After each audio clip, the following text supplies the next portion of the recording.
The Western Highway from mile 40 onwards painted the first scene of the support that the government has for the Ninth Amendment Bill.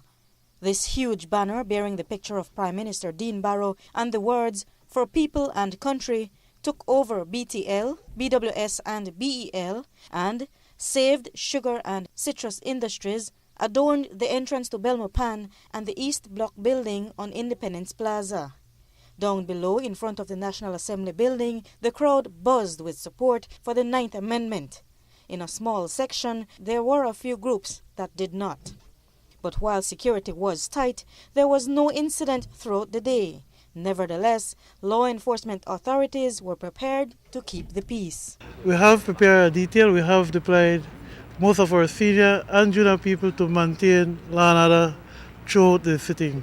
We believe we might have a large gathering, and we are prepared to really deal with whatever eventuality.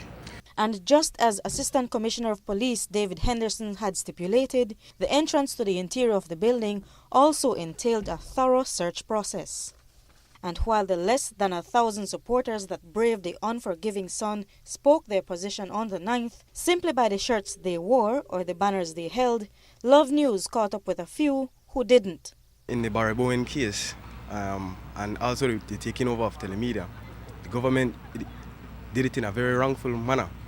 Nothing is wrong with nationalization, but I mean, in Section 17 of the Constitution, if you will take away somebody's company, then you must compensate that person with a reasonable price and at a reasonable time. And the government is just trying to strong away the company without compensating the individual. So Barry Bowen take them to court, and then the government and the court ruled that it was a wrongful takeover. And it was like, to me, it's like the DMR saying, you know what, so you will litigate? Guess what will happen? I will put it in the books. I'll put it in the Constitution. Test this if you could now. Section 2 of the Ninth Amendment will convert Belize into a complete dictatorship. I have no questions in my mind, because Belizeans out there that don't really understand this thing, they're saying we're right or we're wrong, we're red or we're blue. But this is not about red or blue. This has nothing to do with partisanship. It has to do with truth. If you read Section 69, my brethren, Section 69 does not cover Belizeans, no way, form, or fashion. It only gives the right to the oligarchy, to the 24 people in the House. I know there's 31, but 24 gives them a 3/4 majority, and they can pass anything they want. The Senate only needs a simple majority, a rubber stamp.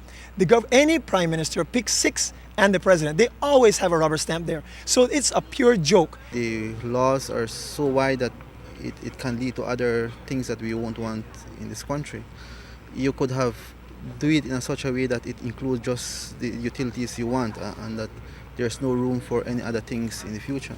We're not here as red or blue. We are here as a people. We are here as Belizeans. They should have educated us about this bill instead of letting us choose sides like we are crazy. But the vast majority of people who came from as far as Toledo by bus loads did not think there was anything sinister about the Ninth Amendment.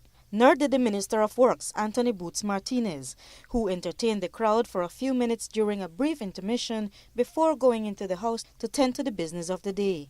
He countered those who objected to the passage of the bill by saying that nothing changed. Like the 3/4, the 2/3 that remain.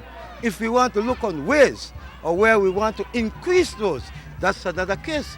But in terms of the Constitution, it is set out how government can make constitutional amendment. In other words, the 3/4 even make tolerance for government to get rid of the Constitution. I'm just saying that I think the real issue here is where we go. And I think that, in my view, listening to arguments of people about, government could say, this is my utility or your house, then it's a bogus argument. During the break, Prime Minister Barrow descended the stairs to address the audience outside.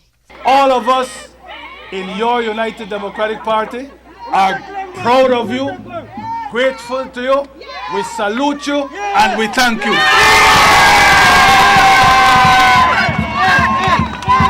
Long live the United Democratic Party! And long live our beloved Belize! The day ended without incident, and the police did not have to activate any plan to deal with an uprising. Marian Ali for Love News.